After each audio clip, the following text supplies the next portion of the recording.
Pushpa the rise ये सिर्फ एक ब्लॉकबस्टर फिल्म नहीं थी, ये एक कल्चरल फिनोमिनन था, एक ऐसा तूफान जिसने भाषा और रीजन की सारी दीवारें तोड़कर पूरे देश को अपनी गिरफ्त में ले लिया था।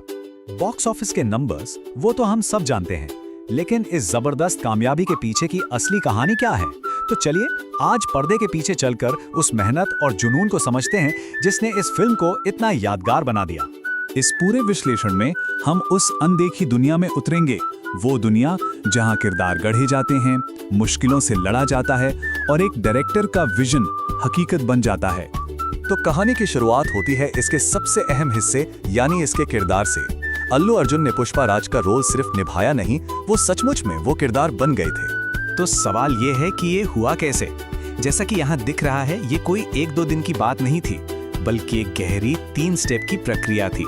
ये सिर्फ एक्टिंग से कहीं ज्यादा था। सबसे पहले उन्होंने असली लाल चंदन के कामगारों के साथ वक्त बिताया, उनकी भाषा, उनके हाव भाव को समझा, फिर महीनों तक उस किरदार में डूबे रहे और आखिर में पुष्पा की हर एक अदा को अपनी आदत में ढाल लिया। और इसी हार्डवर्क का नतीजा हम सबने स्क्रीन पर देखा। पुष्पा का वो झुका हुआ कंधा, उसके चलने का वो अजीब सा स्टाइल, ये सब कोई बनावटी चीजें नहीं थी, ये महीनों की उस तैयारी का नतीजा था जिसने उस किरदार में सचमुच जान डाल दी। मतलब इस सब के पीछे का जो मेन मकसद था ना, वो था ऑथेंटिसिटी। मेकर्स ये पक्का करना चाहते थे कि पुष्पा राज स्क्रीन पर कोई बनावटी हीरो न लगे, बल्कि एक असली जीता जागता इंसान लगे। अब एक ऑथेंटिक किरदार को एक ऑथेंटिक दुनिया की भी तो जरूरत थी, है ना? और पुष्पा की दुनिया थी असली जंगल, जहां चुनौतियां हर कदम पर खड़ी थी। स्क्रीन पर जो हमें खूबसूरत घने जंगल दिखे, असल में वो लोकेशन बारिश, कीड़े मकोड़ों और बिना सड़कों वाली मुश्किल जगहों से भरी हुई थी। ये परफेक्ट तरीके से दिखाता है कि जो सिनेमैटिक मैजिक हम देखते हैं, उसके पीछे कितनी कठिन सच्चाई छिपी होती है। जरा सोचिए, यहाँ ग्रीन स्क्रीन का कोई ऑप्शन नहीं था। क्रू को हर रोज, लिटरली हर रोज मीलों तक भारी भरकम कैमरा और लाइट्स अपने कंधों पर उठा के ले जाना पड़ता था, और कभी-कभी तो कुछ सेकंड के एक शॉट को फिल्माने में पूरा दिन निकल जाता था। ये था डेडिकेशन का असली टेस्ट। इन सभी मुश्किलों को झेलने के पीछे एक बहुत मजबूत सोच थी, और ये सोच थी फिल्म के डायरेक्टर सुकुमार की। पहली नजर में शायद ये एक टिपिकल मसाला एंटरटेनर लगे, लेकिन क्या ये वाकई बस उतनी ही थी? नहीं, डायरेक्टर का इरादा इससे कहीं ज्यादा गहरा था। सुकुमार का विजन एकदम साफ था। ये सिर्फ एक एक्शन फिल्म नहीं है, बल्कि ये एक आम आदमी की सिस्टम के खिलाफ लड़ाई की कहानी है। वो चाहते थे कि ऑडियंस हर लड़ाई में पुष्पा का स्ट्रगल महसूस करे, सिर्फ तालियां और सीटियां ना बजाएं। और इस विजन को हकीकत में बदलने के लिए उन्होंने कुछ बहुत सोचे समझे फैसले लिए। शायद किसी ने नोटिस किया हो, फिल्म में गैर जरूरी स्लो मोशन बहुत कम है। क्यों?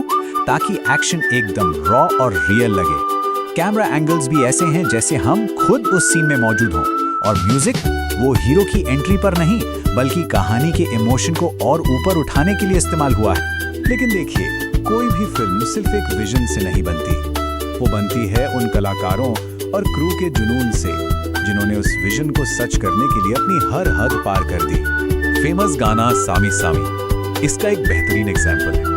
रश्मिका मंदाना ने सिर्फ डांस स्टेप्स नहीं सीखे, उन्होंने उस किरदार की आत्मा को पकड़ने के लिए वहां के लोकल फोक डांस की बारीकियों को समझा।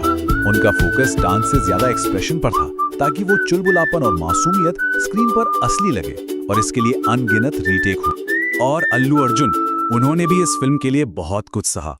शूटिंग के दौरान उन्हें कई चोटें लगीं, काम के घंटे बहुत ज्यादा लंबे थे, और एक्शन सीन्स तो फिजिकली थका देने वाले थे ही, लेकिन उन्होंने कोई शॉर्टकट नहीं लिया। उन्होंने खुद कहा था कि पुष्पा मेरे लिए सिर्फ एक रोल नहीं, ये एक जिम्मेदारी है, और मुझे लगता है ये एक लाइन ही उस पूरे डेडिकेशन को समझाने के लिए काफी है जो इस फिल्म में लगा है।